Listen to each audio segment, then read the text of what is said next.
Okay, John, it looks as though you're live and ready to go. Okay, thank you very much. Right, good afternoon, everybody, to the Governance Risk and Audit Committee. This is Tuesday, the 9th of March. We're on a Zoom meeting. Can I ask all people, please, to turn your microphones off if you're not talking? If you're not on the committee, can you please blank your screen? You're welcome to put it on if and when you get a chance to speak. And we will start the process now. We are being live recorded, so the usual rules apply, please. Just be very careful. Okay, apologies for absence, Matt. Yes, we have apologies from Councillor Harry Blathwaite. Substitutes? Yes, we have Councillor Paul Heinrich for Harry Blathwaite. Thank you very much. Any public questions? None received. Thank you very much. Any items of urgent business? None received. Christopher, you're... Yes, Mr. Chair, obviously I sent you an email yesterday. I don't know whether that comes anywhere in the agenda. That's It'll come on later on. Oh, I'll wait. I've got it on the agenda for you. Okay. Lovely. Thank you. Thank you. I didn't think you want to be one of the public. Okay, items of declarations of interest. I will first of all declare that I have an interest in item 12, the Chroma Tennis Hub. I was on the project board for the whole of that period, 2017-2019. Any other declarations? Saul? Yes, thank you, Mr. Chair. I need to declare that I too was on that project board, but not from its inception, from when I was elected as a councillor in February 2018. Thank you. Thank you very much. Anybody else? No, thank you. Item 6, which is the minutes. Just before we start the minutes, I'm going to ask Emma Denny to address Christopher Cushing's question that was put to us, please. Christopher, do you want to say your question so that anyone observing the meeting and attending can hear what it is, and then I can respond to you? Yes, by all means, Emma. I wrote to the chairman just to ask the question that a matter occurred in the Standards Committee concerning the last monitoring officer's report, and those matters were not resolved by the Standards Committee. So just wanted his view as to whether they should be brought back to this committee for review and assessment again. Thank you. Emma? In response to the MO monitoring officer's annual report, we can't revisit that because obviously it was a report on a specific period of time, and it was an officer's report that was the committee was there just to note and receive. The particular issue that you're referring to, Councillor Cushing, was that, do you want to say what that in relation is? I see now that that Steve has commented, so he may be able to respond in relation to that particular issue. If I can hand over to the Chief Executive. Please. Good afternoon, everybody. At the last standards meeting, I believe that Councillor Nigel Dixon asked for an update, and I have undertaken to provide a written response through the committee chair, Matt Stembrovich, and that's in hand. Thank you. Christopher, are you?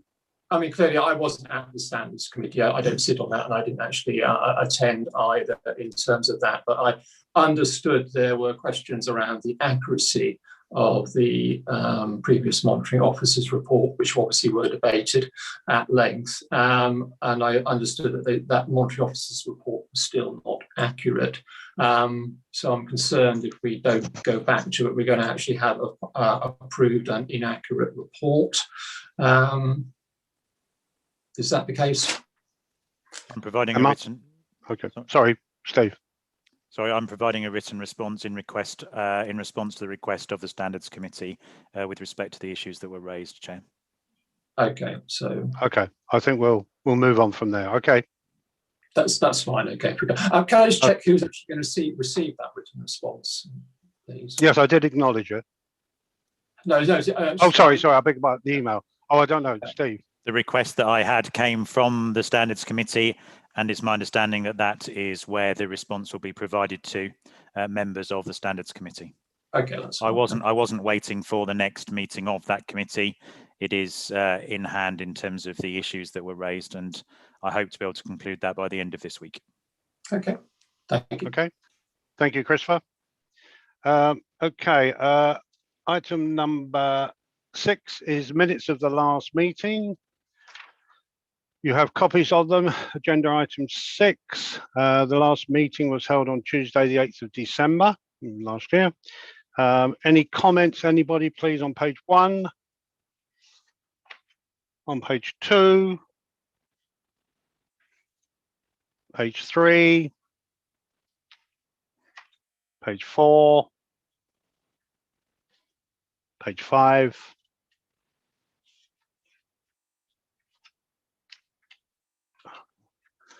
page 6, page 7, and page 8. Okay, thank you. Can I take that as a true and accurate record? Can I have a proposer, please? Pierre, seconder. Christopher, thank you very much indeed. I'll sign those.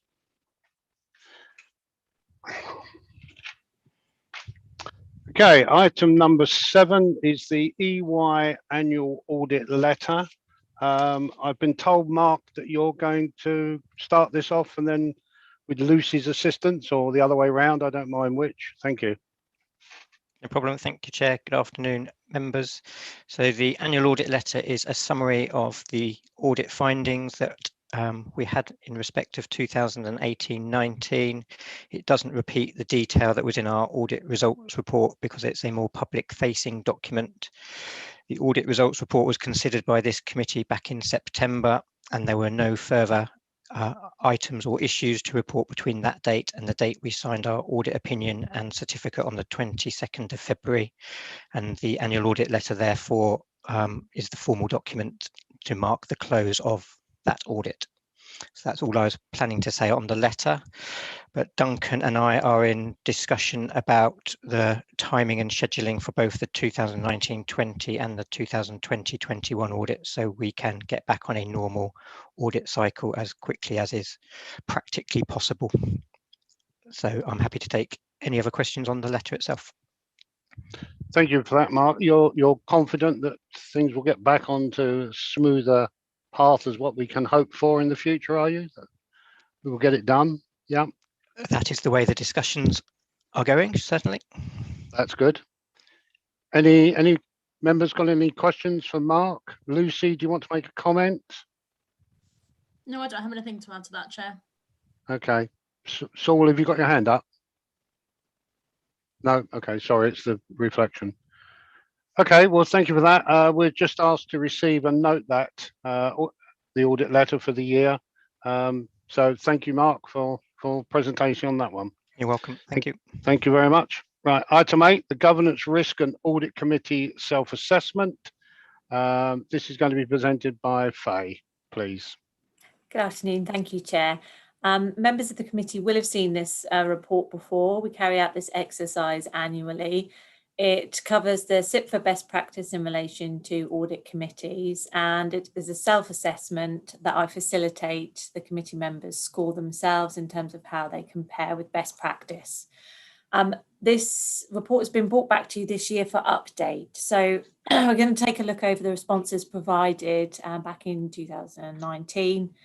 And then update it where applicable. So in terms of the questions that were proposed as partly in conformance, we have one about the audit committee's role and purpose being understood and accepted across the authority. Excuse me. The question was answered partly due to the understanding and role and purpose of the committee is considered to be adequate, but it is felt that the committee could engage councillors following local elections to ensure the importance, role and value of the audit committee is enhanced. So we're recommending that could actually be moved to a yes now, but I just want to take any feedback from members before we do so. I see. No other comment? Christopher? Thank you, Mr. Chairman. I just wonder, Mr. Chairman, whether all members are clear between what's the difference between GRAC and overview and scrutiny. It's an open question. I don't know what your thoughts are on that.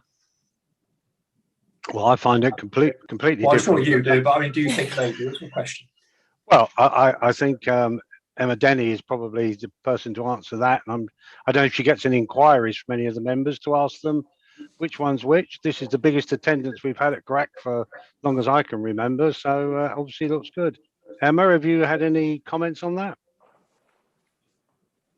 Only that they are both oversight committees of the council. They each have different responsibilities which are set out in the constitution. Obviously, GRACS is specifically to look at governance and risk, whereas overview and scrutiny look more broadly at the cabinet and the executive side and the policy side of the council. So they do have different responsibilities, but they are both there in an oversight role to hold the council to account. So but there is more detail available in the constitution around their specific roles, but they work in tandem effectively. Thank you, Emma. I mean, Christopher, would you like Emma to just put an email out to all members saying I just wonder, I just of the view that on an ongoing basis, and I think you and I have even discussed this in the past, I don't think it does any harm just to remind councillors what the training is and just ongoing drip feed through. It's going to do no harm at all, and it just might enlighten somebody at some point. So for the sake of an email, I think that might be worthwhile doing. Okay, Emma, can we or can you organise that? Yes, absolutely. I'm happy to do that, Chairman. I think if just a reminder, there is some training on overview and scrutiny for members, so that we can pick that up as part of that. Yeah, that would be a good idea. Okay, thank you, Christopher. That's good. In that regard, anything Chair, else? would you be happy to move that to a yes, or do we want to keep that as a partly just until that action has been fulfilled? Well, I think we need to move on. I mean, I'm quite happy for it to be a yes, but I mean, I'm happy to, if anybody else has any other comment from the committee. I think we've done some work on it and I think it's explained.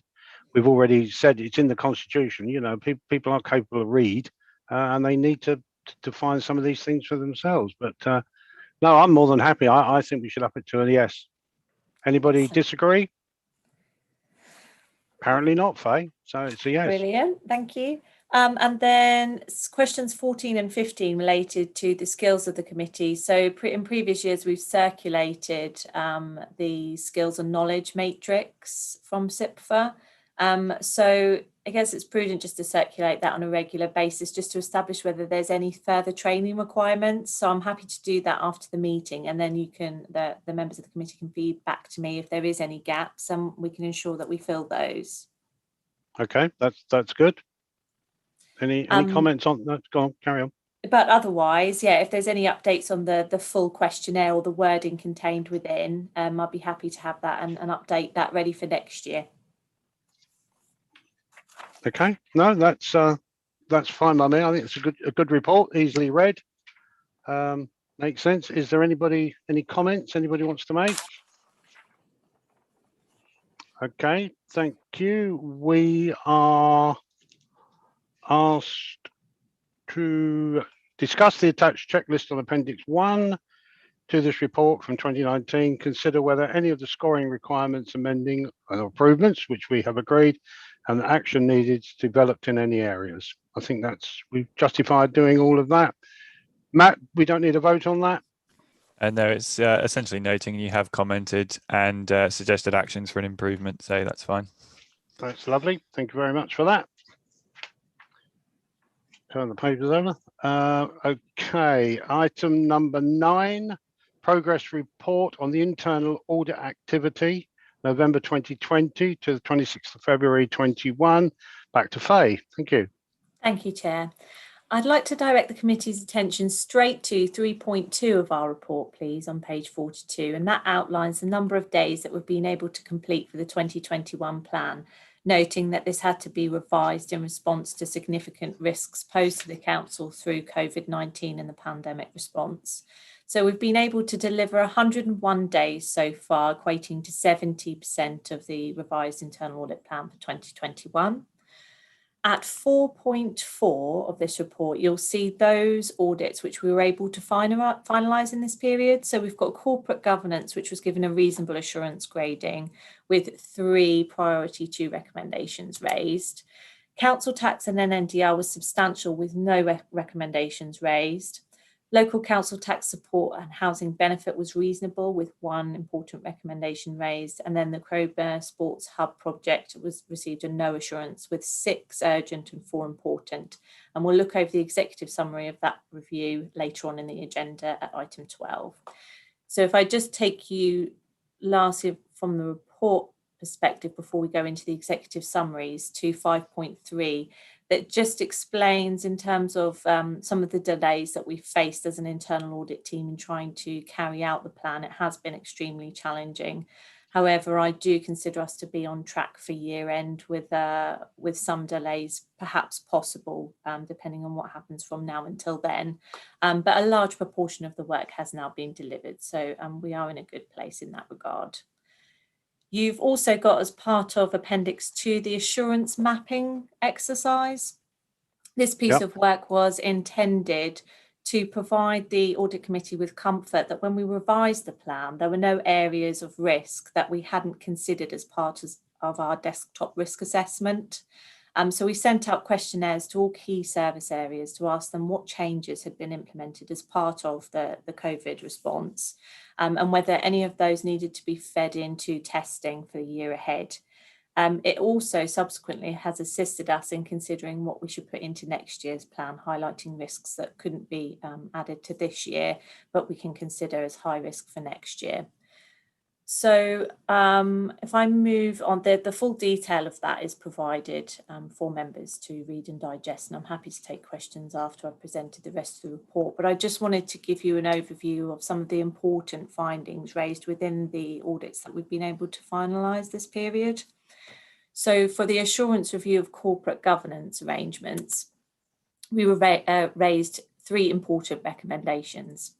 And the first relates to changes to committee meetings. And we've suggested that where agenda items impact on the governance of the meeting, i.e. changes made in response to the COVID pandemic, that they're considered at the very beginning of the meeting. In one instance where we looked at, this was discussed at 12. So it's just about everybody being clear in what role and regard the decisions are being made and if any changes have occurred. Adherence to the Constitution, we raised a recommendation in relation to emergency response and business continuity plans. Now, as you would expect, and this is a finding that we're seeing across the consortium, business continuity plans tend to cater for incidents and issues that occur over a short time period, whereas COVID has lasted a lot longer than anyone could have anticipated. So we're suggesting that recommendation is to look over the lessons learned from this time and actually feed that back into the business continuity plans for the future. Secondly, we would like to see stronger management of conflicts of interest, that any actions arising from that are clearly minuted and that actions are taken to minimise conflicts. And also suggested that a schedule is added to the agenda pack of each meeting explaining how members can raise pecuniary interests and what is done with that in that regard. So that's the high level findings from that review. The next page talks over the Council Tax and NNDR report, which, as I've highlighted, had no recommendations. But I just want to point out at this stage that in other points noted section on page 58, we have not covered the programme of grants to businesses from central government within this review. It's seen as a bit of a wider piece of work that we'll need to consider for the next year in next year's plan. So we'll have that coming up and we'll come back to the committee in due course. We've then got assurance review of local council tax and housing benefit arrangements where reasonable again was given.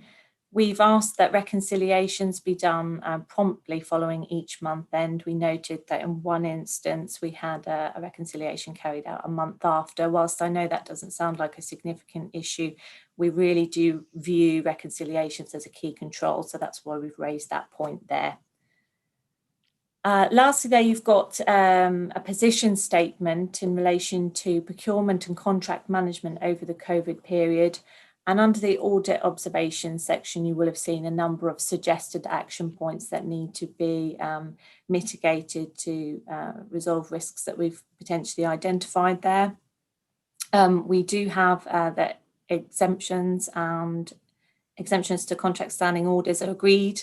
We do have a subsequent piece of work that we're carrying out on behalf of the Audit Committee and the Constitutional Working Party, and that is due to be completed in time for the next committee meeting. So we'll bring that piece of work back to you there.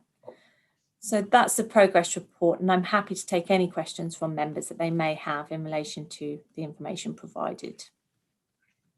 Thank you, Faye. Any committee members, first of all? Any hands raised, any comments? It's a very good report, Faye. Thank you very much. It's well presented.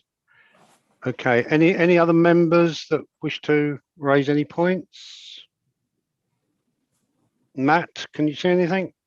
I don't see any hands being raised. Okay, thank you very much. The recommendation is that it is recommended the committee notes the outcomes of the audits completed between the 27th of November 20 and the 26th of February 21. Duly noted. Thank you. Okay, item 10, update on the strategic annual audit plan. This is a verbal update from Faye, so have a drink and tell us all about it. Sorry, Chair, it's me again. Okay, so the normal practice for internal audit is to sit down in January and discuss for the year ahead what we're going to look at. In January, I think it's fair to say that we were very much in the grips of the pandemic. And I think had we sat down with management at that point in time and devised a plan for 21-22, by the time we come to present it to you today, I think it would be very much out of date. So what we're proposing is that we actually take a bit more of a pragmatic approach this year as we did last year to actually conclude the work of this year, or at least get most of the way through it, and use those assurance gradings to and consider those when assessing the risks to the council for the year ahead. So what we will do is bring the plan back to you at the June committee along with the annual opinion. So you'll be able to see what gradings were given in each area for the previous year, and then look forward to what assurances we'll be providing for the year ahead. Quarter one, I'll provide you with some assurances, further assurances that this won't cause too much of a problem, as quarter one is normally quite light in terms of audit work. And I think officers will very much appreciate a bit of a reprieve in that regard, just to allow recovery efforts to really get underway. And I'm hoping by that point that we really are in a much better position in terms of being able to visit officers and making our way out of the pandemic by that point. So that's our verbal update. And as I said, a full report will be brought back to you in June, highlighting for the year ahead what we'll be looking at. Okay, thank you for that. Anybody picked anything up there that wants clarification or anything else? No, we're happy with that. You don't need us to recommend. We will await your report at a later date. Thank you very much. Chair. Okay, item 11, corporate risk register. I think this is going to be done by Duncan Ellis, please. Thank you, Chair. Good afternoon, members.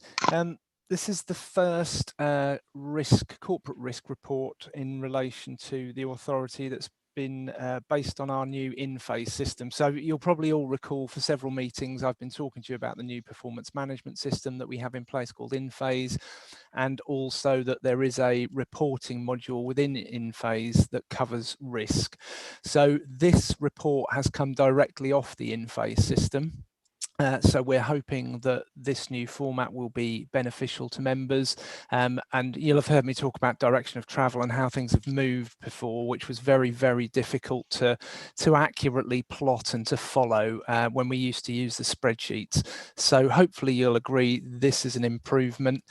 It's an opportunity for members to consider the new report, but what I've produced for you here is a bit of a warts and all report. So it covers all of the detail. So one of the things you may immediately notice with this report compared to previous ones is that it's much longer, and that's because I've provided all the summary information but all of the detail as well. So if I can refer you to page 65 of your agendas, that's where we've got the key corporate risks and it's plotted on the risk matrix. We've then got an overview of the general position over the next 2 pages. And then again, a high level summary and a bit more narrative around all of those key corporate areas. And then on page 71, you have a summary of how we assess the risks. And then we'll actually come on to, again, a key summary. So if I could take you down as a good example if I can take you down to page 75. So that page gives you an update in relation to operational risks. You can see a couple of charts on there. You'll see one chart that shows you a straight line, which is effectively demonstrating over the recent period that there haven't been any changes to the risk scoring, but it does show you month by month if there is any direction of travel, if those risks are escalating, or if we've put any new procedures in place or mitigations that actually bring that risk level down. You'll be able to see how that's tracking over time, which is helpful, because often with these sorts of issues, it's the direction of travel of those risks that are important. So I think visually, this should be a much better system for you. And again, just to carry on this example, so like I say, page 75 has got the high level operational summary. The next 4 or 5 pages give you detail as to each of the individual actions we are taking to help manage that risk, with a little bit of commentary where things might have changed or we might have implemented something new. But it's that level of detail that I'd like the committee, not necessarily today, but if you can review and reflect and have a think about what you might like this report to provide to you. I've provided everything here. You may feel that there's too much detail and actually you just want the higher level summary. And one of the things potentially we could do in the meeting is to have the risk register live on InPhase, so that if there are any areas that you're worried about, if the direction of travel has gone in the wrong direction, and you want to look at more of the detail, we could actually drill down into the live register rather than me providing such a long report. Because I think, like I said, I've got a feeling that this new format is over 30 pages long, and we want to make sure we are focusing on those key areas. So it's an opportunity for you to see what the system will do. I do think it will help us manage risk more effectively in the future, which is what it's all about. The direction of travel, I think, is helpful. So some of those visual aids that the system is able to pull together. Obviously, this will report on all of those updates that officers provide you. You'll see a number of green ticks on some of these risks. So that's confirming that we have completed some of those mitigations that we said we were going to do. And in other areas, it's providing updates.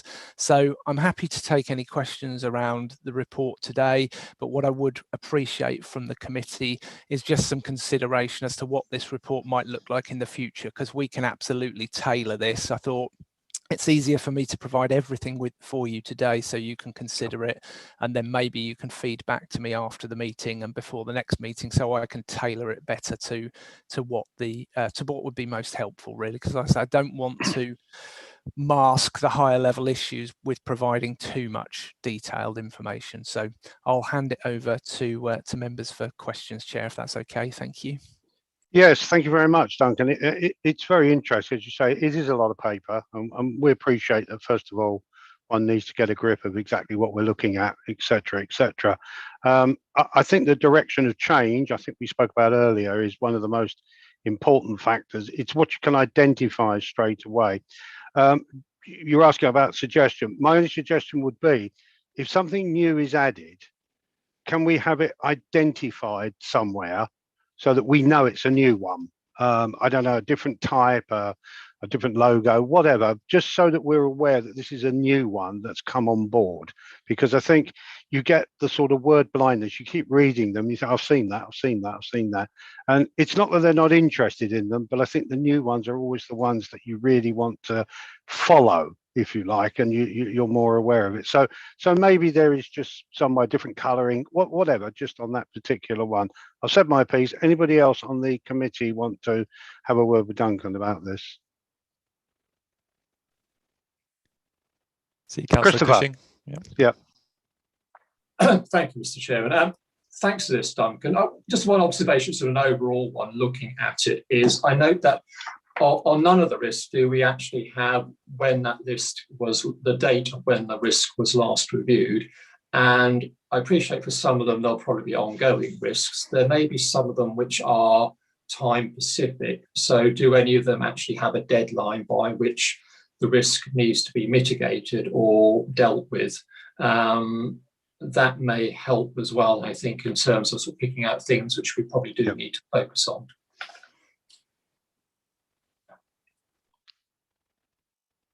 Duncan, can you?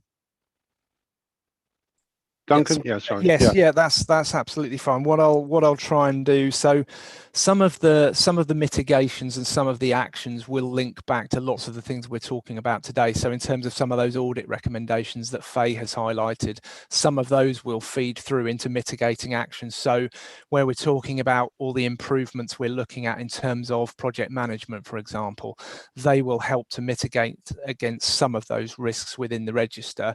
Now, the audit side of things will have that timetable, as you've identified, Christopher, where we agree as management what we're going to do and when we're going to implement it.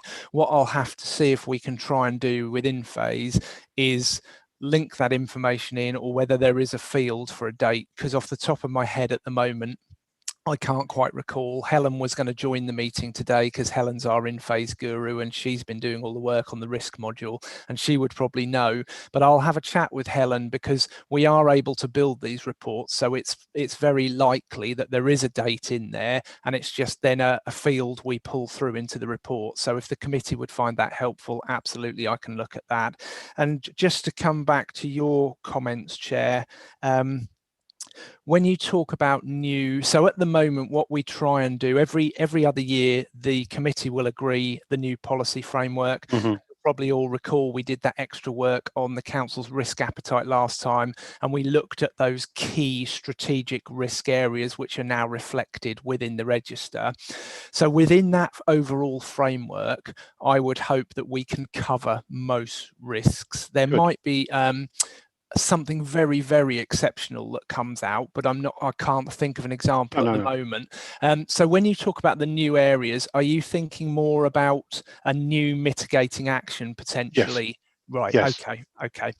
What might be useful then in terms of the overall report for that, again, rather than provide all the detail, you'll have noticed at the front of the report, I do a covering summary. So if there are new mitigating actions, it might be helpful within that covering report for me to highlight those for you, so they're very clear and right at the start for you. I think going back to your other point, you said about showing it maybe in one of the meetings live to see how it works. I think that would be useful, not necessarily the next one, but before the year, it would be useful if Helen could come along, and I think as a sort of almost a training and a demonstration, and just a couple of the points, because I think then it brings it to life literally, so that we can see exactly how you're working. So I'll leave you, if you could liaise that with Helen to find us whichever one of we can slot it in. Speak to Matt, he'll fit it in. But I think that the committee would certainly benefit from seeing how that fits together. Okay, no problem. Lovely, thank you. Okay, thank you for that. Anybody else got any other questions for Duncan on the risk register? Nothing at all, Matt? No? No. Okay, thank you very much. Right, we're just asked to review and note the corporate risk register. Thank you for that. Okay, item number 12 is the Chroma Sports Hub project. Just before we start this, I'm going to ask Alexa, the legal and monitoring officer, just to offer some guidance about the content of the debate and discussion that we will be holding over the next short period. Alexa, can I hand to you, please? Thank you, Chair. So just to confirm, we are in open session at the moment, so we are open to the public. The committee may pass a resolution to exclude the press and the public if they think it's likely that exempt information is going to be disclosed. There are specific categories of exempt information, but just to remind members, the most relevant for this item of business is likely to be information relating to any individual, information which is likely to reveal the identity of an individual, information relating to the financial or business affairs of any particular person, which may include the council. And there is a public interest test that applies to that. So what I would recommend, that given that we are in open session, if any member as part of the debate considers that they may wish to raise exempt information, can they notify the chair so that the chair may invite a proposal to pass a resolution with regards to excluding the press and the public. Thank you, Chair. Thank you for that. Does anybody want to just pick up on anything there that Alexa has spoken about. Are we comfortable with that? I can see a couple of hands. Andrew Brown. Yes, thank you, Mr. Chairman. Just to clarify, more or less a point of order, really. The monitoring officer has just mentioned that anything which might identify an individual is something that could mean that we're going to private session. However, if documents in the public domain, such as minutes or agendas relevant to this item, have been publicised, then surely it is appropriate for references to individuals in those reports to be referred to by their titles, if not by name. Can I just clarify that with you? Yes, so a public interest test will apply. So that will be something for the committee to consider consider whether the fact of something being in the public domain, whether that means that the public interest weighs in favour of disclosure rather than maintaining the exemption. But that would be something for the committee to determine if it is considering a resolution to exclude the press and the public. Thank you, Mr. Chairman. That's fine. Thank you. Any other hands up? Matt, anybody want to just clarify from Alexa's point of view? Okay, thank you very much. Let's all be aware of this situation so that we can at least keep an eye on it. Okay, so this report, item number 12, it's going to be handled by Nicola and Faye. Now, I'm not sure if Faye wanted to do a small introduction first of all, just so that we're aware of what we are here to look at and discuss. Please, Faye. Thank you, Chair. So, as per the earlier agenda item in relation to progress, we have given this review a no assurance, and 6 urgent recommendations and 4 important ones have been raised in relation to it. I just firstly want to point out that this piece of work is an assurance review and it is not a formal investigation. We were instructed to carry out an objective and independent review to look at the inner workings of the project itself and to ascertain if any learning could be brought out of it to use for future projects. It's also worth pointing out that a number of these recommendations absolutely complement previous work that we've done in relation to project management at North Norfolk. They overlap, and certainly last time when we provided you with a position statement, our processes dictate that we don't normally follow up on those points. With this report being an assurance review, we will be required to bring back to the committee details of progress in relation to completing these recommendations for improvement. So you will see those going forward. All of the recommendations raised at this point have a deadline of May 2021. It is proposed that they're resolved by reworking and reapproving the project management framework and documentation, and also by the management team putting together a corporate delivery unit to specifically handle projects. So we feel that the improvements made in that regard will absolutely go most of the way to mitigating the risks identified within this review. I was on maternity leave throughout this report, so I've invited Nicola to attend to answer any specific questions that you may have around the findings in particular. So at this point, obviously, please feel free to ask any questions of us and we'll answer them as best we can with the previous points raised in mind, of course. Thank you, Faye. Apologies there, I think my phone went off. Saul, just before we get to Nicola, do you want Nicola to speak first or did you want to come in at this point? No, I'm happy for Nicola if she wants to add anything to Faye's summary there. Okay, thank you. Right, Nicola, floor is yours.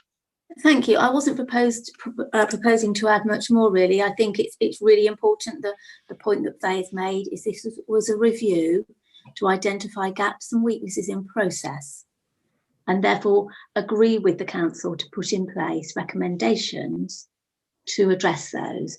And I think one of the things that has come out of this is the council is proposing the establishment of the corporate delivery unit, and the corporate delivery unit will focus on project governance. and allow the project team to focus on project delivery. And I think that that is one of the, I'd really support that as an internal audit. But no, I'm not proposing to go through any of the reports. They're there in front of you, and I'm very happy together with Faye to answer any detailed questions you might have. Okay, thank you for that. I'm just going to ask Steve Black, CEO, whether he wants to comment on anything now or at the end, but I'm happy to listen now if you want. Thank you, Chairman. The context of the report is, or the work that I asked Nicola Cox to do in the middle of last year, September, is detailed in the scope on page 104 of your agenda under the executive summary. So there were 7 points that I asked Nicola to comment upon, and I believe that her analysis does that. So that's the context of the request that was made of internal audit to undertake this review. Thank you. Okay, thank you very much. Okay, let's look at the committee first. Anybody, any questions? Saul. Thank you, Mr. Chair. I have one sort of general question to start with, and then 3 linked slightly more detailed questions, if that's acceptable. Thank you. So I just wanted to ask Faye and Nicola if they are satisfied that this was a sound, robust, independent and objective process that they went through, and that the report here is sound and robust, and that you're prepared to stand by it. Yes, I'm happy to take that one, absolutely. It was an objective review.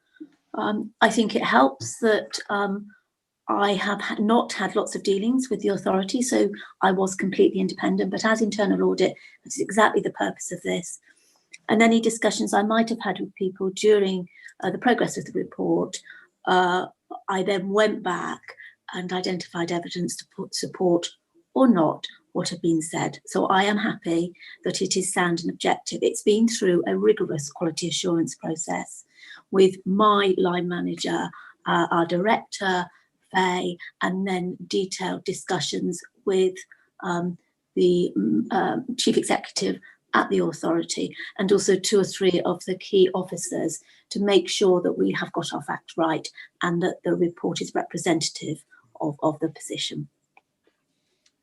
Okay, thank you, Nicola. That's great. I've 3 linked questions now. So may I draw the committee's attention, please, to section 4.3 of the executive summary, and in particular, conflicts of interest. This is page 105 of our agenda pack.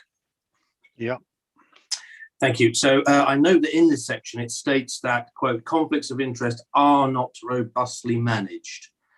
And I'm wondering whether this should read were not robustly managed, as it refers to the Cromer Sports Hub project. Otherwise, the report is implying that conflicts of interest continue to not be robustly managed, and that's not the case. Members should not need to be reminded of this, as we all sign up, of course, to the Nolan principles. So my first question is this sentence referring to the Cromer Sports Hub project and conflicts of interest not being robustly managed at that time? Thank you.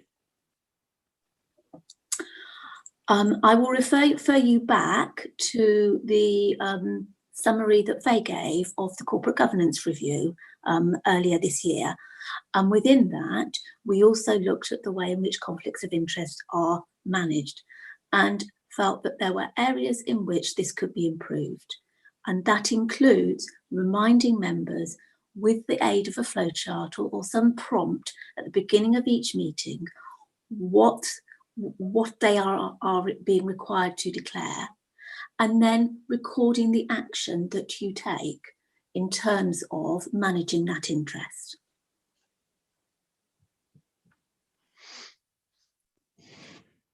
Thank you, Nicola.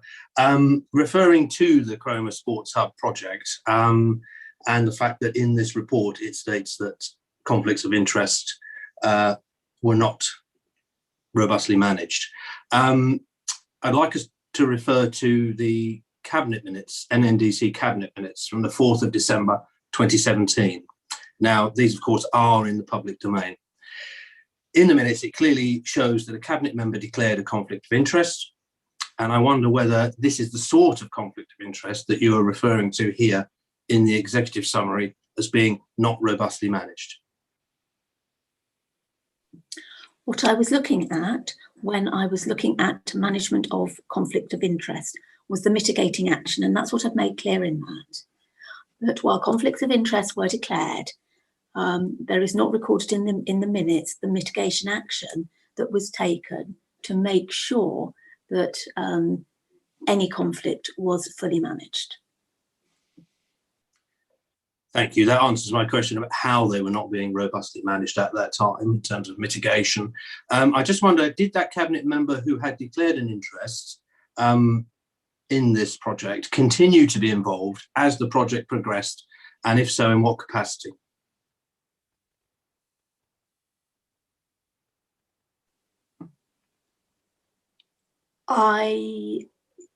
As long as you're happy for me to answer that question, then I'm happy to do so. Yes, please. Yes, that person did continue to be involved until they left the council. So they were a member. Okay. Could you tell us in what capacity they were involved? They sat on the member project officer board. Sorry, member officer project board. Yep. And that was the only capacity? Yes. Thank you, Mr. Chair. That's my questions done for now. If I could, at the end of the discussion, summarise, please, as Vice Chair, before passing over to you for final comments. Absolutely, agree. Can I just intercede here and just go back to your last question? And I appreciate that from Nicola's point of view, you've only got the information that you've got. You stated that the particular person continued to sit on the project board. That is what you said. And we agree that they had declared an interest at a previous meeting, but nothing had been done. Would it be fair to think that possibly their leader, their boss, should have also picked up on that and been able to tell that person not to be sitting on that policy, that committee? I don't think I can state that nothing had been done. What I can state is nothing was recorded in the minutes. There was no action recorded in the minutes. And that is the point I'm making for the council going forward, that if someone declares an interest, it covers the council and ensures compliance with the Nolan principles if you record in the minutes what action was taken to manage that conflict. Okay, I fully understand. Thank you for that. I've got two hands. I don't know who was first, Matt. Do you? Paul Hynek, please. Thank you, Chairman. I have three questions. Yes, please. I might. Nicola, in reference to section 4.2 of the executive summary, it refers to the withdrawal of the LTA funding in December 2018, which was not notified to the council until February 2019. To what extent was this withdrawal of funding by the LTA due to the failure to agree a land swap between the tennis club and the school? Thank you.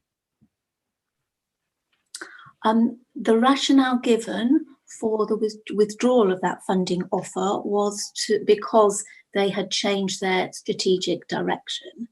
However, what I noticed was that two outstanding matters that had been required to be completed had not been completed by the time the funding was submitted. So there was no reference to that. That was not given as one of the reasons why the funding was turned down. It was a revision to the LTAs, the Lawn Tennis Association strategic priorities. Okay, thank you. Second question. I learned from colleagues there was always limited support for this project among the Cromer Lawn Tennis and Squash Association membership, but it was not until early 2019 that the tennis club was able to express to the council leader its considerable and widespread concerns regarding this project, including financial viability, the proposed land swap, and loss of access during the school day. Was this lack of consultation with the tennis club under the former Conservative administration in any way related to the withdrawal of LTA funding? Also, was this lack of consultation what you mean when in section 4.5 of the executive summary, you say that concerns raised by CLTSA members may have been mitigated by earlier comprehensive and ongoing engagement? Thank you. So as I previously stated, there is no evidence that this was the rationale or the reason why the LTA funding was withdrawn. Sorry, I've just gotten, what I noted was that there was limited stakeholder engagement early on, and therefore it could have been with broader engagement, but these concerns would have been picked up earlier, but I do not know that for certain. Okay, thank you. And finally, if I may... Yes, please, carry on. Thank you, John. Again, with section 4.5, the exec summary refers to limited public and broader stakeholder engagement. And this is more to do with a broader engagement. Again, I've learned from colleagues and from reading in detail the December 2017 report to Cabinet upon which the decision was based, and that approved the project, that even at that stage, there had only been limited engagement with any of the main parties, the tennis club, the Cromer Academy, and the LTA and others involved, and that none of those had entered any contractual arrangements or obligations at that time that the Conservative administration committed to the project. The executive summary skirts around these issues, and obviously we have not seen the full thing, but the question is, it skirts around these issues, but why? They're obviously key to the whole decision. I didn't look at that, so I don't know why. What I can say is that the business case was approved on the information based in the report. And one of the areas of learning that we've identified is that the authority needs to put in place the critical steps and the critical milestones that are pivotal to delivery. And that's where that point is coming from, is that there will be key steps along the way, the critical milestones, where if you don't hit them in the right order, you need to really think about whether or not the project can continue and what the risks are. So I can't answer your question directly, but I can say that the recommendations, the whole point of this was about looking for areas where recommendations could be made to improve the processes. So by putting in place those critical milestones, those critical steps, and holding tight to them, that would be the way to mitigate the risk going forward. Okay, thank you. Thank you very much. Councillor Brown, please. Councillor Brown, are you still with us? No? Okay, we'll move. Sorry. Sorry, Chair. You've lost your picture. That's all right. My video has been disabled by the host, I think it says. So I can live with that. Thank you very much. I just want to take us back to, oh, there we go. Nick, I just want to take us back to the point about the disclosure of interests, and that it would seem on the face of it that the Conservative administration at the time seems to have paid very scant regard to the Nolan principles. In your report, you've mentioned that there was no mitigation action taken to manage the disclosure of interests by the portfolio holder for corporate assets and the member for the Raynhams at the time. Had there been adequate management, what mitigation action would you expect to see or to have been taken, and by whom? I didn't say there was, I'm sorry to be pedantic, but I think it's important. I didn't say there was no mitigating action taken. I said there was no mitigating action recorded. And I think that's a really important point. What I would expect to see would be a discussion whether it would be appropriate or not, and this is in line with the Constitution and the new codes of conduct that have come out, whether it would be appropriate for that, what role it would be appropriate for that councillor to play, both in the discussions and going forward. And I understand from the authority, from the chief exec, that you will be these new codes of conduct will be presented, I think, in May at the annual council meeting, and they make it clearer. And I would welcome those, because it means that you have that discussion about what is appropriate for that councillor who's declared an interest to input to. Okay with that? Yes, thank you, Chair. Thank you. Not sure who was next. Shall we go, Councillor Fisher? You okay? Sorry. Councillor Fisher, please. Thank you, Mr. Chairman. Hope you can hear me. My question is about procurement of contracts. While I ran the use of exemption certificates for emergencies or with specialist works, this contract appears to be neither. So my question is, did you find in your inquiries that the use of exemption certificates in this project, which you say was contrary to procurement regulations, was indicative of a wider use on projects by the then Conservative administration? And was it a device to get round a proper tendering process?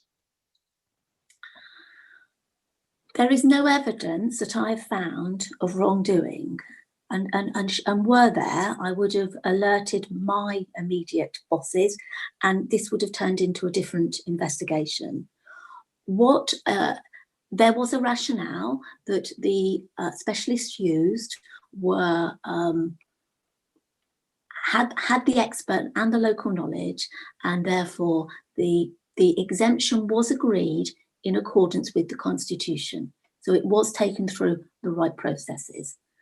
My recommendation is that it is important that the council scrutinises itself to make sure that the exemptions are really appropriate.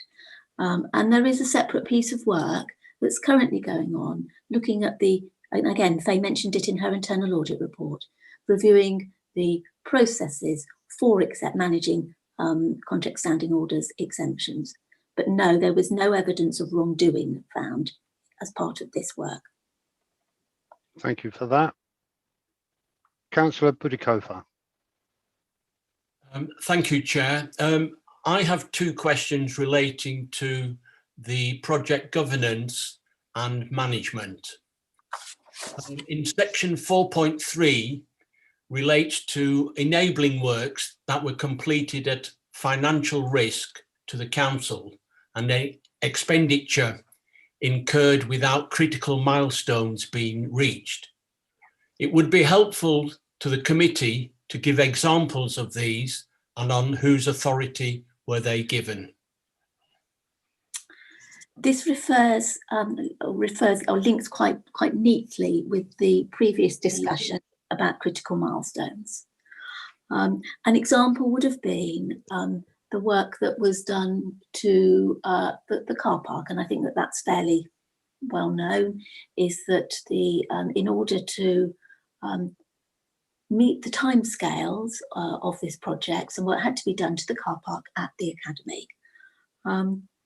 At that stage, the land transfer had not yet taken place, neither had the funding been secured. So these were done with best interests in mind. However, the critical milestone was not reached, and therefore these were taken at risk. Thank you. I just have a supplementary question to that, please. Please, yeah. In particular, what was the involvement of the senior reporting officer in these matters? The senior responsible officer would have been one of the officers who would have had the authority to sign this off, but it would not have been on that person alone. Okay, thank you. I'm just going to, before we take anybody else, I just want to offer Councillor Cushing an opportunity. Do you want to speak now, Christopher, or hold? Yes, Mr. Chairman, if I can. I Please have. Thank you. As you know, Mr. Chairman, clearly I was not a member of the last council, so most of this happened when I wasn't a member. But like other members here, like Councillor Brown, obviously I've also spoken to people who were involved at the time. So I do have some observations. I also have some observations about the report. The first thing I'd actually really like to ask is why we've only got an executive summary given the importance of the matters that we're discussing.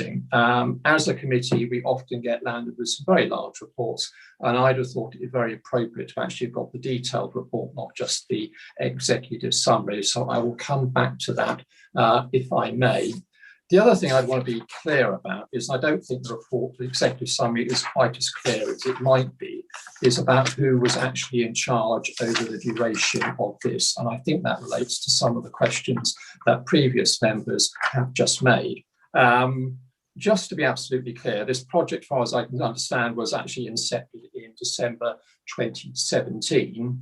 The Conservative group lost control of the council in November 2018, and from that point onward, it was actually under the control of the Liberal Democrat group in the coalition initially, and then in their own right thereafter.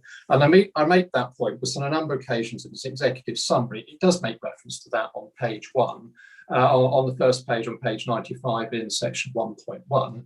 But then at the bottom, it says advice provided to the incoming administration in them agreeing not to proceed, having taken control of the council in May 2019.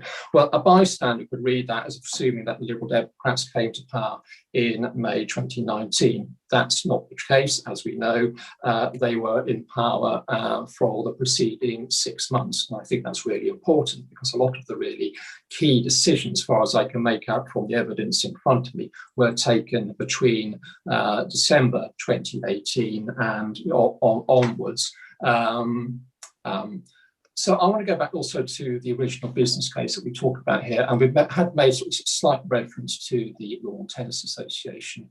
As the report actually makes clear in here, that the original business case was based on the fact that overall costs were going to be something like £3.12 million, of which the Lawn Tennis Association were going to give a grant of 1.466 million. So in real terms, actually, NNDC is going to pay for about 53% of this project. The Lawn Tennis Association were going to pay for 47% of it. I understand from speaking to people who were members at the time, is if the lawn tennis had not come along with that grant, this project would not have seen the light of day. It's all absolutely predicated on that case that it was going to be effectively half funded by the Lawn Tennis Association. I think another key point also that this report doesn't bring out the fact is it wasn't just our development at the Cromer Tennis Hub. The original project was also to develop improved tennis facilities throughout the district. I believe in potentially North Walsham, Wells, and indeed in our own Fakenham. And also make it quite clear that I understand throughout, from when the project was initiated, it was supported by all members of the council. Now, you were there, Mr. Chairman, so if that wasn't the case, I'm sure you'll put me right on that. But going forward in terms of the Lawn Tennis Association, I think that's critical because when they withdrew their funding, and I think the council, I'm assuming, was notified in December 2018, though I think formal notification came in February 2019. I think on page 95, if I may go back to that again, it says, there's a bullet there which says, the opportunity presented by the LTA Capital Grant Programme, which originally appeared to be very favourable, but arguably became an issue in the funding of the project by the council. As I said, the whole business case was predicated on that grant. The whole edifice of that business case fell apart in December 2018 and crumbled to dust. So my key question I really want to know from this is the Liberal Democrat group were in charge at that time. Why did they not put the project on hold or stop it? It was entirely in their power to do so. We talked then about the signing of the contract. This is another thing when I was reading through this, well, this doesn't really add up, because the contract with the Cromer Tennis Club trustees was signed the following month in March 2019. So I'm thinking, well, why did the proceed if half the funding had been withdrawn? Why did this project still keep going, and indeed actually continue to enrage the Cromer Tennis Club? And I understand from people I talked to that there was one very key thing happened there, which is not included in this report, in that a new business case was developed, which I assume was the case, which obviously presumably said that the North Norfolk District Council would foot 100% of the costs for this development. And I think that's really key. There were two chances this council had under the Liberal Democrat administration to stop this. First, when the LTA came along, said withdrawing the funding, and presumably when it went back to the full council line, which I'm assuming would have been sometime around March 2019, to say, actually, we're going to carry on with this project. And I think that's fundamentally important. And that's why I'm assuming that reference to that missing business case is in the full report. But I think we ought to get sight of that to look at that. Then we come to, I'm struggling. Can we let Nicola? I'm conscious that we don't want to hold a huge debate, and I've got several other hands up. I just thought it was courtesy to offer you the chance, as several of the opposition have made a point. I think I'd like Nicola to sort of just sum up at the moment, if you can, briefly. And I'm sure that if Councillor Cushing wants a bit more detail, we could arrange some sort of correspondence. But maybe you could answer one or two of those questions for him. I can try. There was an awful lot there, but I can absolutely try. What I would like to say is that there were 3 reports to Cabinet and then for Council. So there was the original business case, which was in December 2017. There was then a separate update in November of 2018. These were all in the public domain. And then a separate one in February 2019. There's no missing business case. Okay. The February 2019 report confirmed that the LTA funding had been unsuccessful, and asked, clearly laid out therefore the costs that would be landed, that the Cromer, that the council would have to cover, and asked for a decision. And the full council took the decision that the leader and the Section 15 officer, the chief executive, the heads of service, went away and reviewed the current cost to see whether the business case still gave good value presented good value for money. And a report was written which confirmed that it was, and therefore on the basis of that, the project continued. But I can absolutely assure you there's no missing business case. Thank you. Sorry, go on, carry on. In terms of the executive summary, I think I need Faye to respond as the head of internal audit, but I understand that it is due process whereby an executive summary comes to the to GRAC.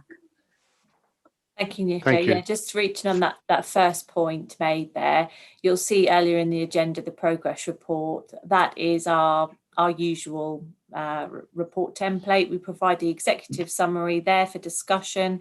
There's enough information there for us to discuss the weaknesses in relation to the control framework and what will be done to mitigate those. Some additional context information has been provided as part of this report later in the agenda as an executive summary, just to engage in more of a discussion about the points raised. And you'll see from our progress report as well that we do say within your capacity as members of the GRAC committee, the full and final report can be provided upon request. That would need to obviously be reviewed by the council in line with its information protocol procedures. But that we've followed our usual process in this regard. Okay, thank you for that. Councillor Cushing, I'm just going to take the opportunity to let you draw breath and I'm sure you've got a few other questions. If you could just make a note of them, let's try and get a balance. I've got a couple of other people waiting.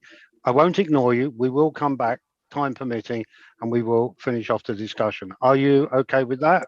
I am, Mr. Chairman. Thank you. Thank you. If you could turn the microphone off, I'd appreciate it. Can I go to Councillor Gay, who is the current portfolio holder for these projects, please? Thank you, Chairman. I have a few words I'd like to say at the end. I don't know whether now is the appropriate time or whether you might perhaps like to hear from Councillor Penfold.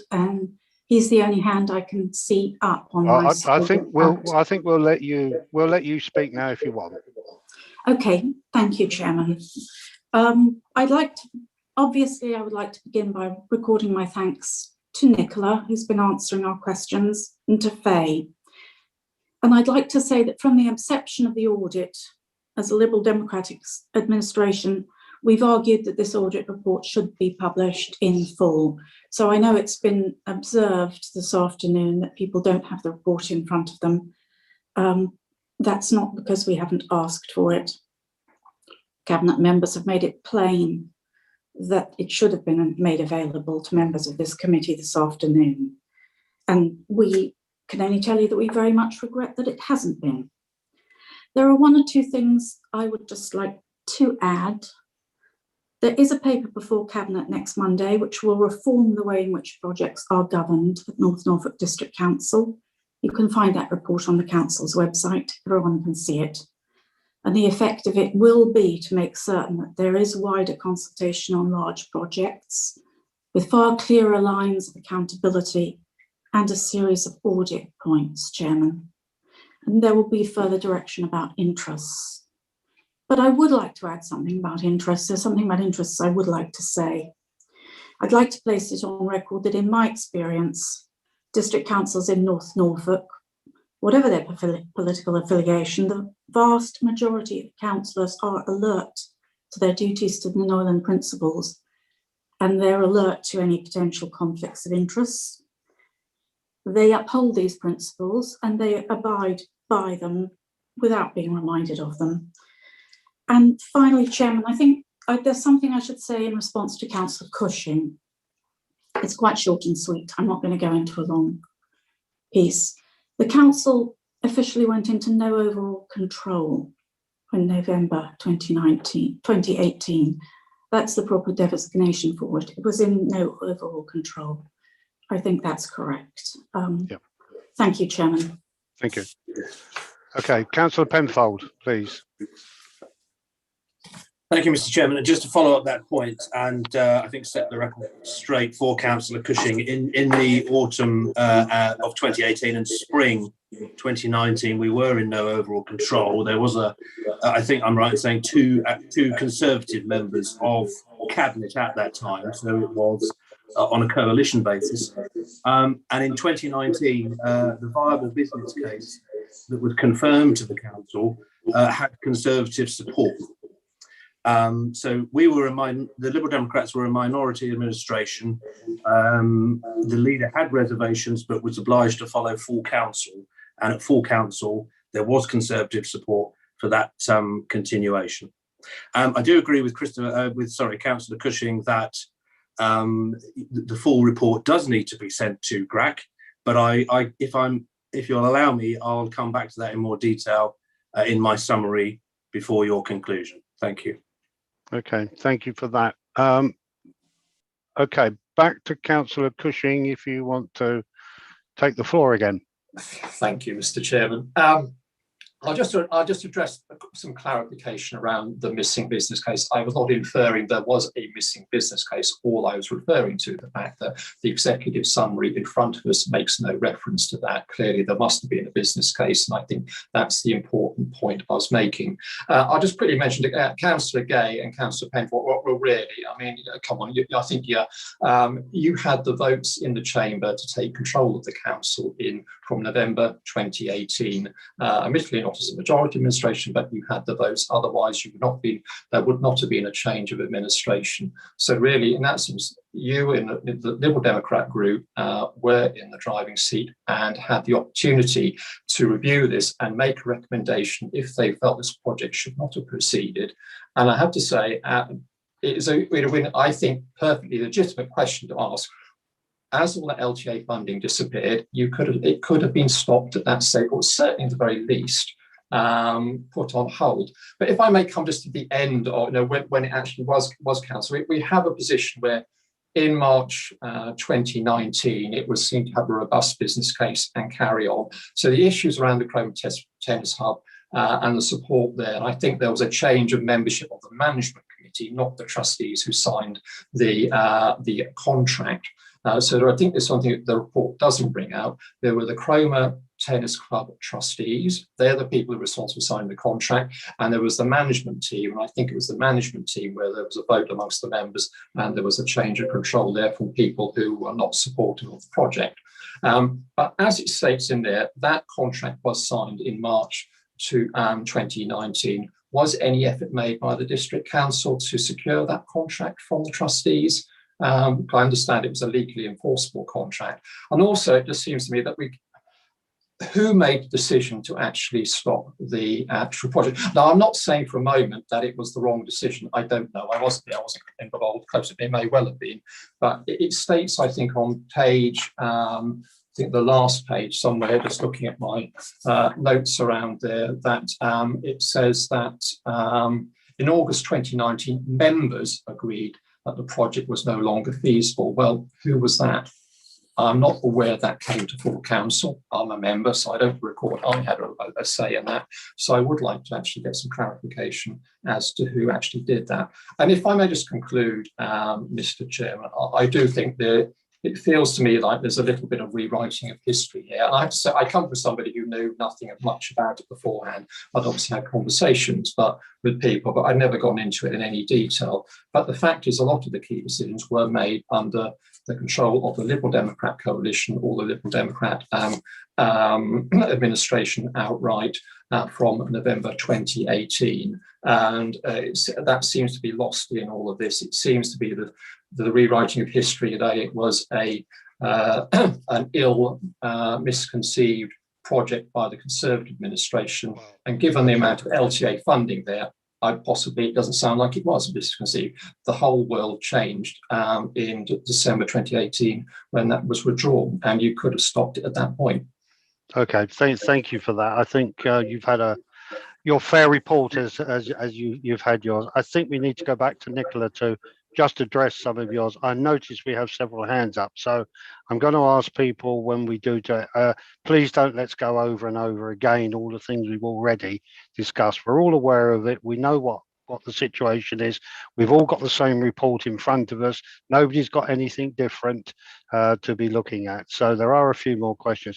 Nicola, have you got any further response? Just short response that you need to make to Councillor Cushing? All I can say actually is that it was the Cabinet that took the decision in August 2019. In terms of whether there was any attempts to legally enforce, Steve, I think I'm going to have to defer to you because that was an authority decision based on legal advice from the then monitoring officer. Okay, thank you for that. Alexa? Just to remind members as well, legal professional privilege is a consideration in terms of moving it as an exempt item. So if members are wishing to discuss legal advice, I would invite you, Chair, to consider inviting a recommendation to move into exempt session. I don't think we'll go that far. We don't need legal advice at the moment. Thank you for that. In terms of the audit, a decision was made based on the facts, and that's okay. all. That's fine. I accept that. I'm going to go to Councillor Brown's had a go. So, Councillor Dixon, the floor is yours. Thank you, Mr. Chairman. First of all, on a lighter note, I was in awe at the audience that you've attracted today. I think I probably have identified one of the reasons that may be the case, but there may be others, I'm sure, that are more personality related. So I bow to that. Firstly, could I just add a little bit of weight to points that have been helpfully made by Councillors Gay and Penfold? It would have been, in my view, far more helpful to have the fuller version of the full report. I understand the points that both Nicola and Faye have made, that it is your standard, I think, practice to submit summary reports. But I think with a matter of this kind, it is much more helpful to have the full version.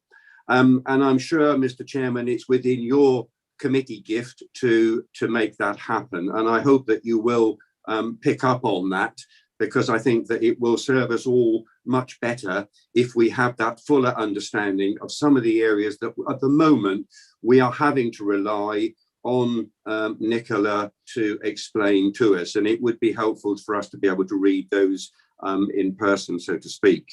But let me just, and I hope I'm not going to cover any old ground, but let me just say that the points I want to raise are really all about making sure that we have a good understanding of what really happened here factually. And most importantly, that we pick up on the learning points that have been identified and make sure that there aren't any that we haven't yet alighted upon. So I'm just going to give you an example.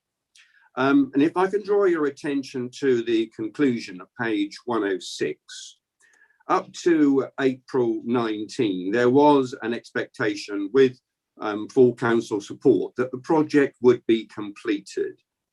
It was fully funded and discussions were ongoing with the club to resolve issues with the land swap. The current leader was then re-elected with a new administration in early May, and the viability of the project quickly followed, a review of the viability of the project quickly followed, which concluded that the project wasn't deliverable. Now that's a major turnaround, but the executive summary isn't clear on a couple or possibly three pivotal points. And I know that one or two of mentions have been made about this, but let me just be more specific. The first one is the details and the extent of efforts made to resolve the land swap impasse. The second involves details of the legal advice given about the enforcement options to ensure the transfer deed was enacted, and whether that was advice was independently verified as sound, bearing in mind the cost implications associated with it.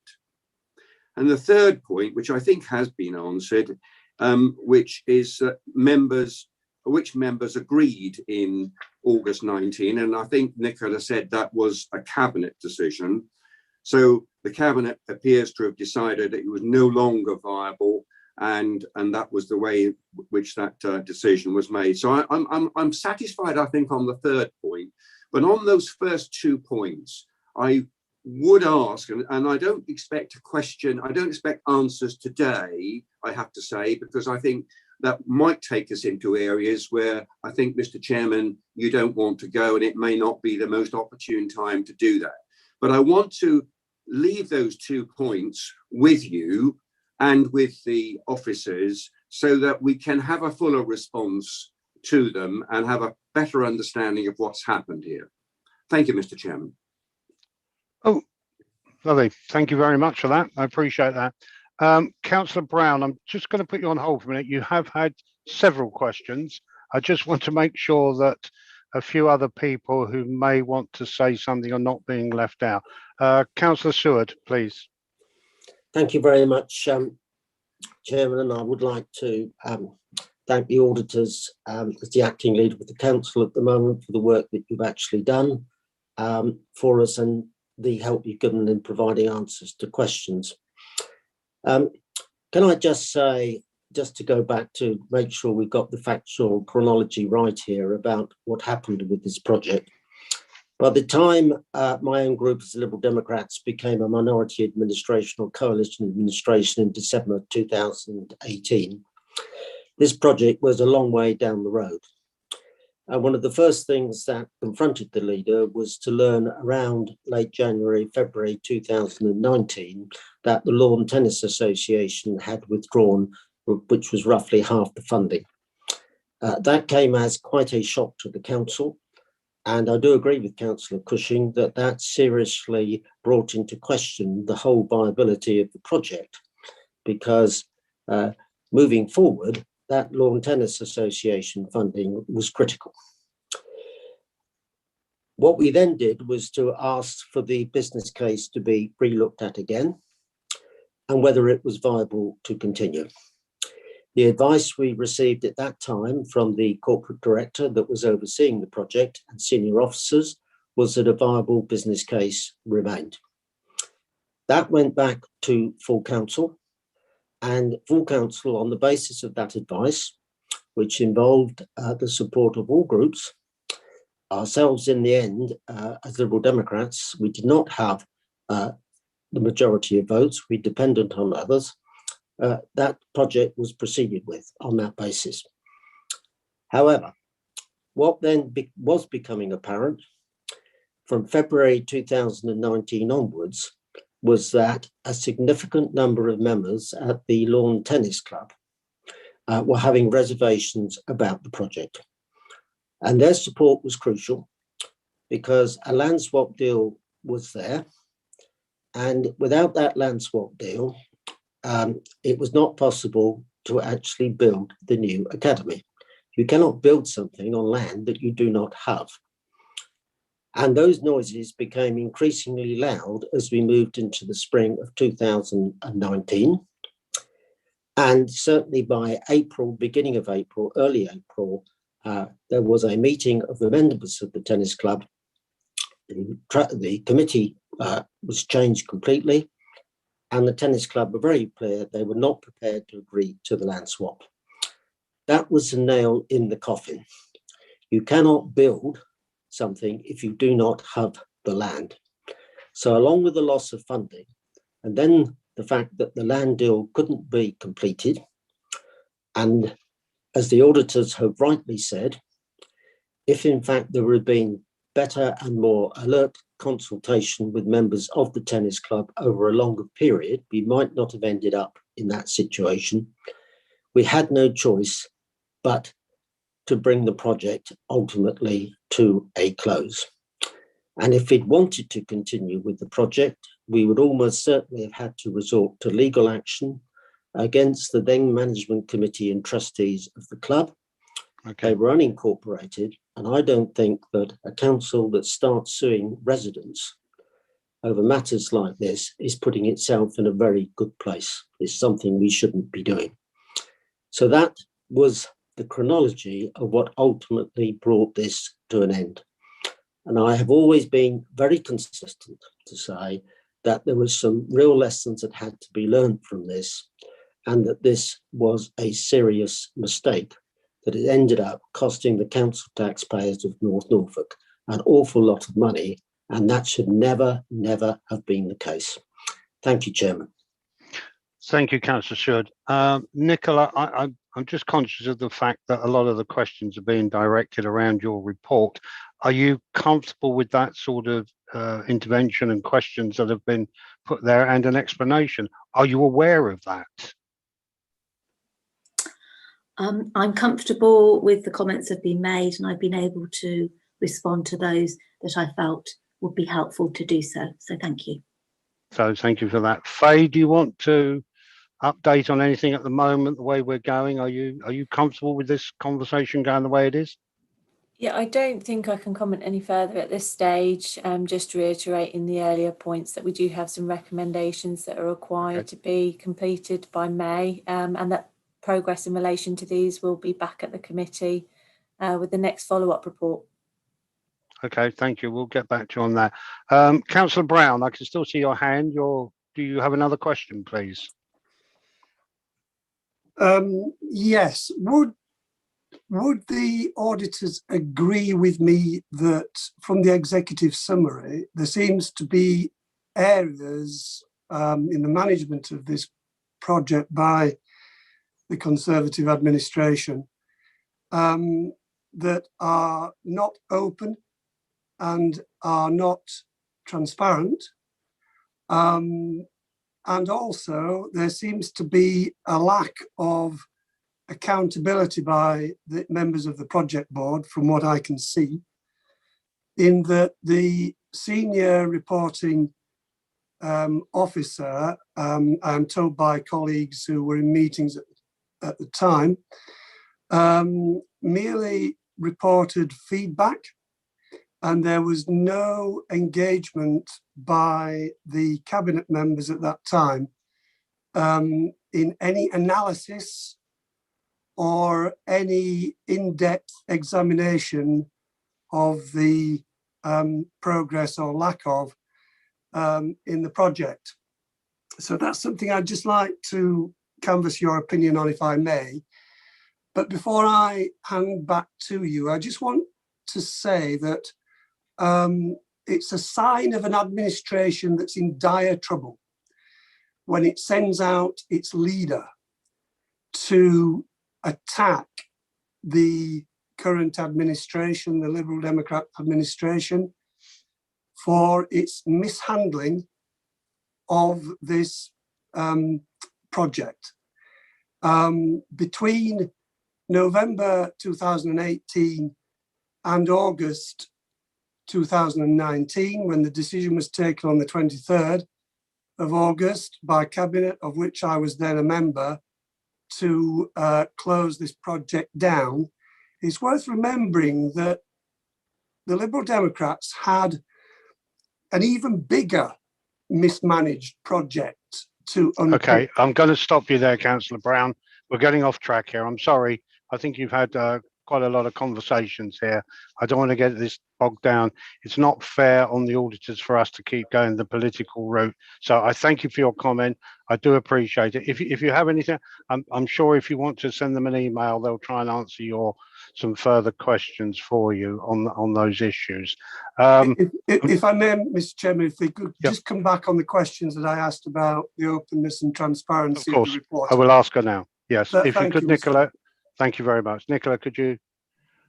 I saw no evidence of any lack of openness or transparency. So the reviews that the full council was kept updated, and decisions were taken in December 17 about the project, November 18, because there was some increased costs, also went to full council, and February 19. And the continuation of the leader at that stage was asked whether or not the project still provided best value for money, and was asked to make a decision on that basis, and did so in consultation with key officers. And there is a supporting report which clearly verifies that. So I saw no evidence of lack of transparency. Thank you, Nicola, for that. I'm just going to take the opportunity. I can see no hands in my side. I just have a couple of questions that I'd like to put to you. They probably are not.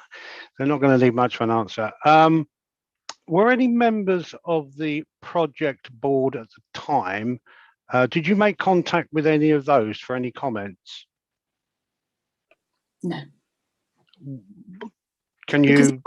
Because it wasn't an investigation. It was a review of the processes around it, and so I spoke to the leader. I spoke to the leader on this.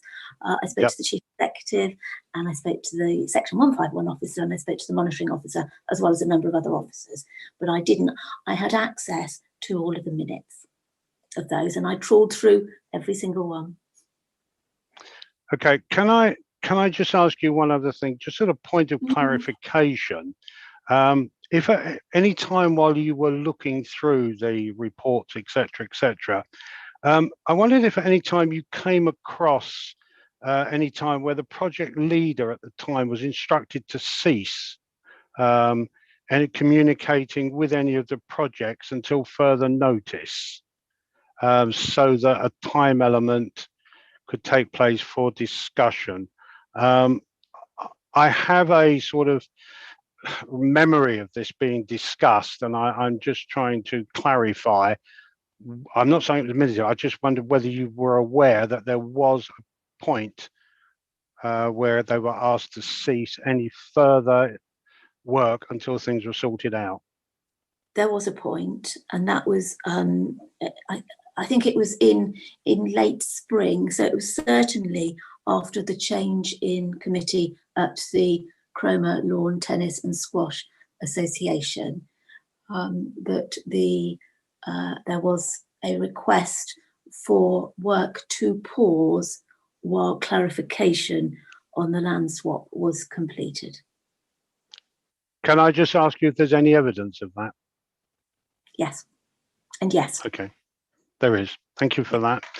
Okay, anybody? I've got Councillor Whittington.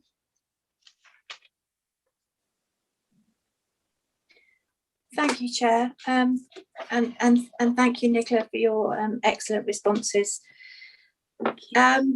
My question takes us back to the conflict of interest issues, really, and I want to be confident that what we put forward in terms of the recommendations and what's coming to us in terms of the new project framework, that we're actually addressing this carefully enough. Given that it's been identified there was poor engagement with the Lawn Tennis Association members, and that a member of that project board team was had declared an interest.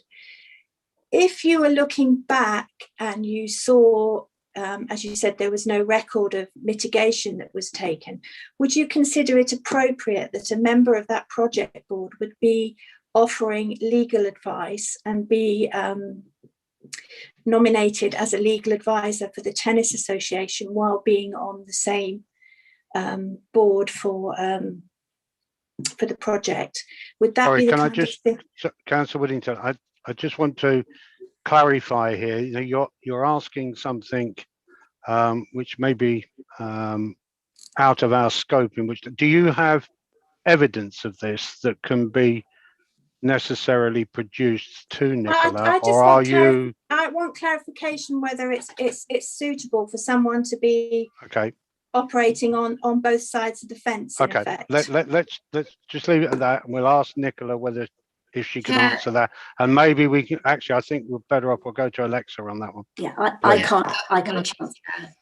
No, apologies, Chair. I did just want to interject that this may well be something that you wish to consider going into exempt session for, as it's relating to an individual and seems to be related. Yeah, that's why I'm not going to allow it to happen. I just want. Okay, that's I'm happy fine. for That's fair enough. Okay, I think we'll Accept just move that. I don't want to take this out of the public. I want to keep this open all the time. Okay, thank you for that. Are there any? Now I've got Councillor Penfold wants to do a summary. Is there any other members of the committee? Any other members, officers? Anybody want to speak up? Okay, then. Oh, hang on, Councillor Dixon again, please. Thank you, Mr. Chairman. I just want to seek assurance from you, really, that the points that I raised, and they are around the option that you have as a committee to seek the full report, a copy of the full report, so that we may form a judgment around that.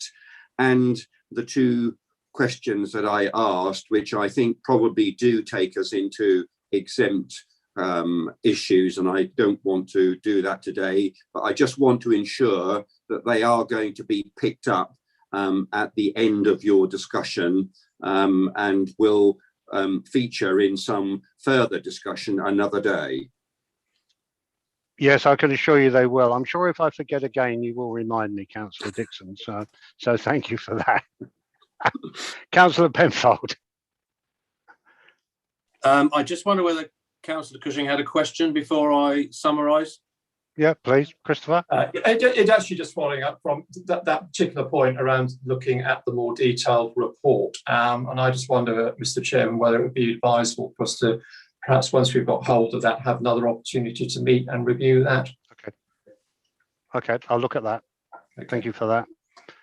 Councillor Penfold, and then I'm going to sum everything up and get the Chief Executive to say the last word, and then we will ask for some recommendations. So it's now 20 to 4. I really do want to be finishing here by 4 o'clock. Thank you, Councillor. Thank you, Mr. Chair. Just to summarise, it's clear that when this project to improve tennis facilities in Cromer came about in 2017, with the prospect of the investment from the LTA, it seemed certainly then like a good idea. But this independent audit report clearly shows that the project was badly mismanaged and mishandled from the start. To me, it's a public scandal that so much council taxpayers' money has been wasted. And the blame rests with the previous Conservative-run council. It's the Liberal Democrats, along with the independent councillors, who now have to clear up this mess. The shortcomings over the management of the project have been identified and remedial action advised.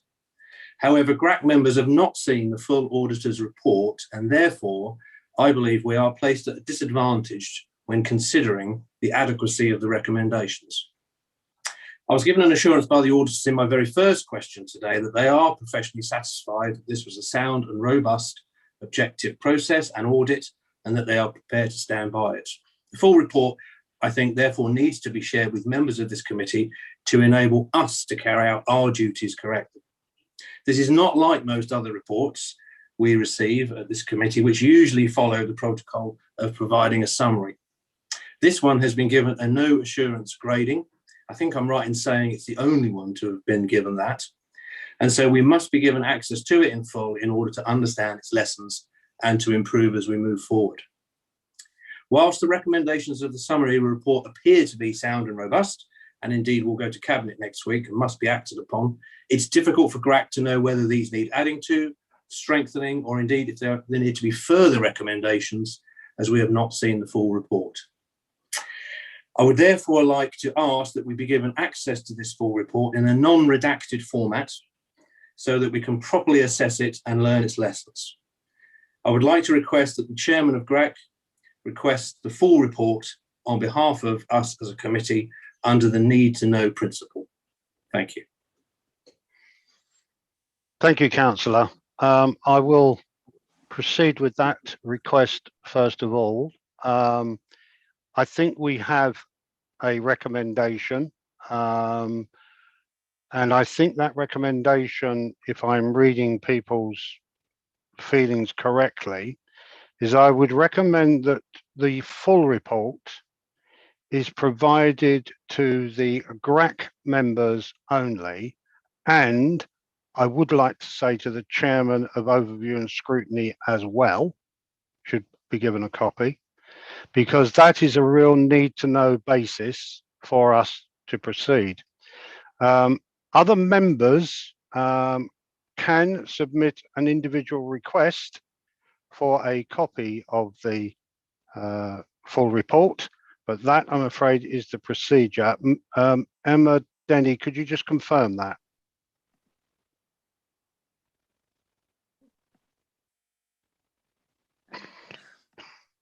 Issues with my camera. Right, I'm on now. Yes, Chairman, that is correct. Any member requesting information under the protocol needs to demonstrate a need to know.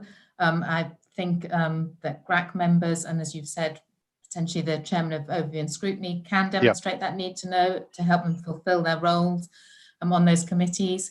I think any other members would need to submit an individual request to the monitoring officer outlining why they feel that they have a need to know to see that report. But I'm happy to share the guidance on that with any members who want to see that and want to submit such a request. Okay, thank you. So thank you for that. Before we just vote, is there any non-committee members that are not happy with that? No, fine, thank you very much.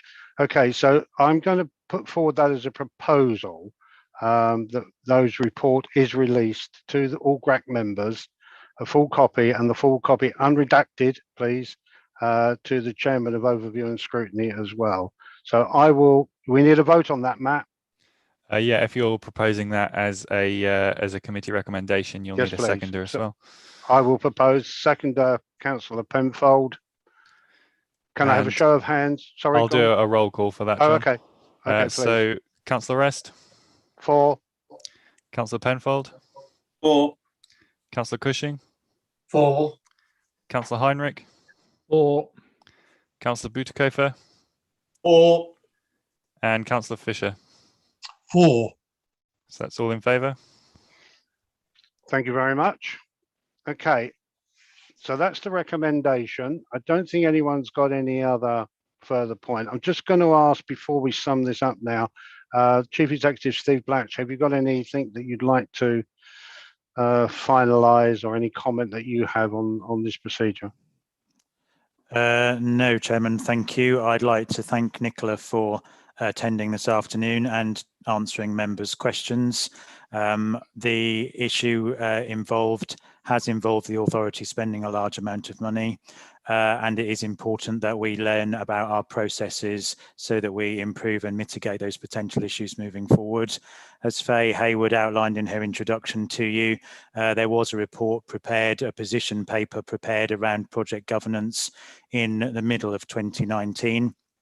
Some outstanding actions of which still remain, and I've attempted with the officers that have had in-depth conversations with Nicola Cox in the conduct of this review to strengthen those arrangements moving forward. And as Councillor Gay explained in her statement to you, there is a report on the Cabinet agenda for Monday the 15th of March, which seeks to take forward those recommendations and the learning indeed from this report, which is why I'm confident that the management response to the issues raised in Nicola's report can be responded to in full by the end of May this year.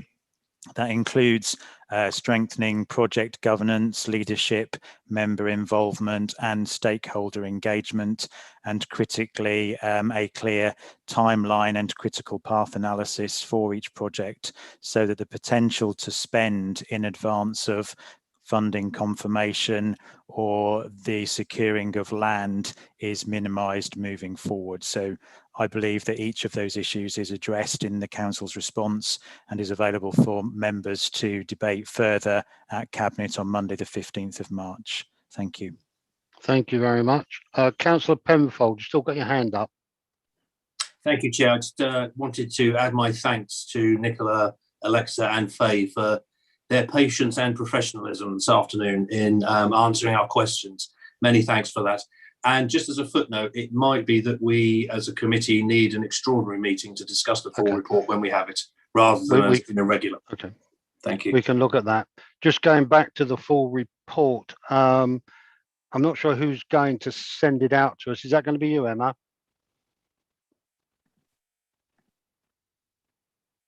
But the request would just need to go to the monitoring officer initially, just to check that it meets the criteria under the need to know. And yes, either myself or Cara Jordan. Will you send it electronically or hard copies? Both, I would imagine. Members seem to quite like having a hard copy, but I will. I think the hard copy is useful. If you want to send the electronic copy as well, then that's fine. We'll go with that.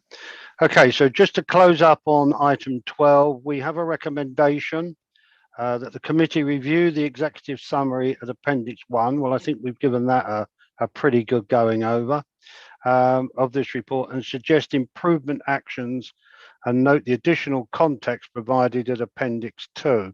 I think it's fair to say that we've read appendix 2. I personally don't think that we would put any improvement actions in yet until we have seen the copy of the full report. So I'm afraid I'm going to have to leave that one open unless any other member feels that we can act on that recommendation. Councillor Brown.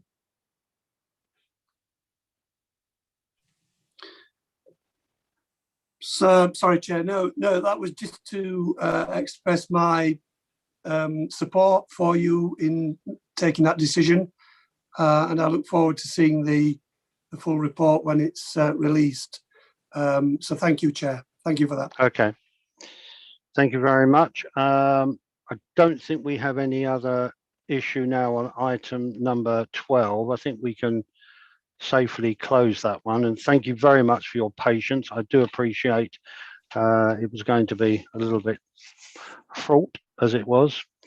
Right, continuing, item 13, Governance, Risk and Audit Committee's update and the action list. That's down to you, Matt, if you're still with us. Yep, indeed. So just looking at the action list, the outcomes and actions from the last meeting, minute 52, there was a recommendation for assistant directors to attend meetings in line with the follow-up on internal audit reports to explain the reasons for delays of 2 years or more. So just to advise members that there will be a follow-up report on the June agenda, in which case we can then bring those in to explain that. And then going on to I think the decision under item 56, there's a request for a review of the council's asset register to be added to the work programme, and equally I think we can look to get that, if not on the June, then potentially July meeting. So just to say that those actions are on our radar and will come forward in due course.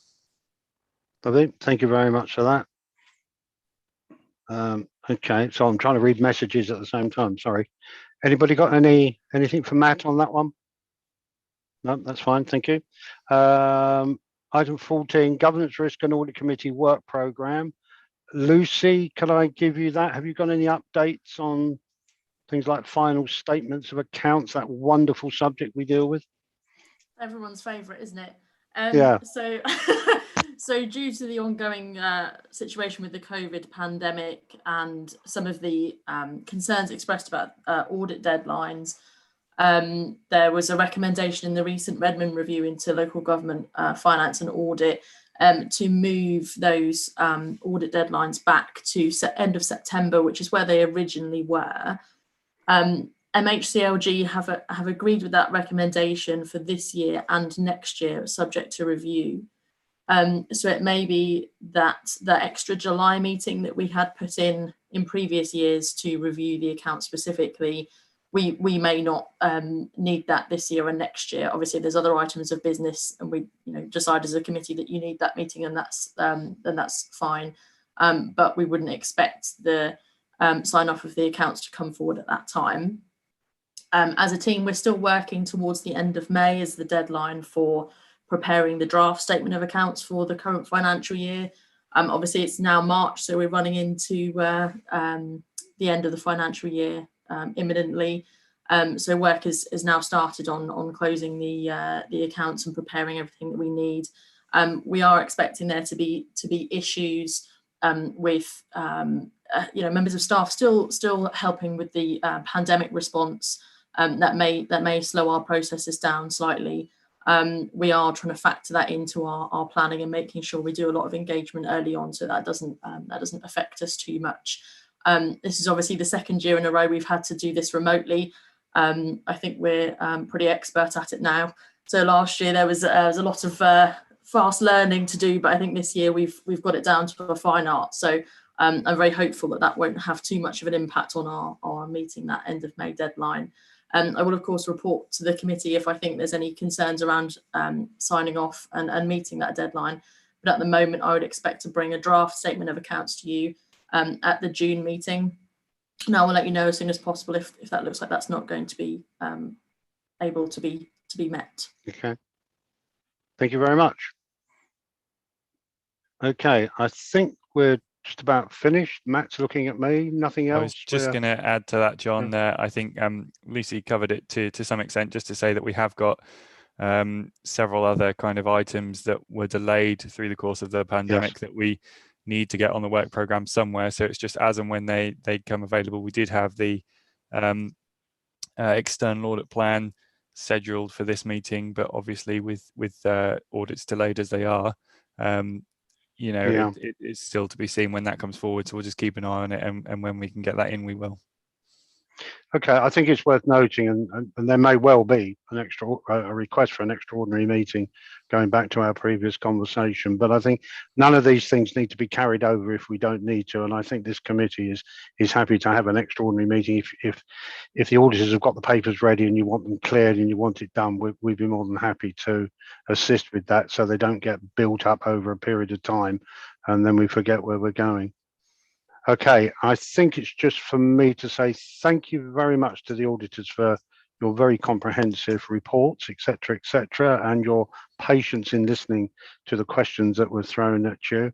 Thank you to Alexa for standing in. That was very kind of you. I've got a yellow hand coming up from the Councillor Gay, who we will let speak.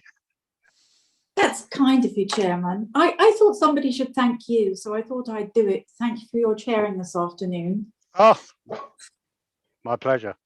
You know, I've just got more people here than Councillor Dixon gets at overview and scrutiny, so it must show we're doing the right thing here. Councillor Brown, one more time. No, sorry, Chair. It was just to endorse what Councillor Gay said. Thank you very much for your stewardship this afternoon. You're more than welcome. That's very kind of you. All donations gratefully welcome. Thank you very much. I do pass them on to charity. Okay, I think that's it. Thank you all very much indeed. I do appreciate it. It's been very interesting. I wish you a good afternoon.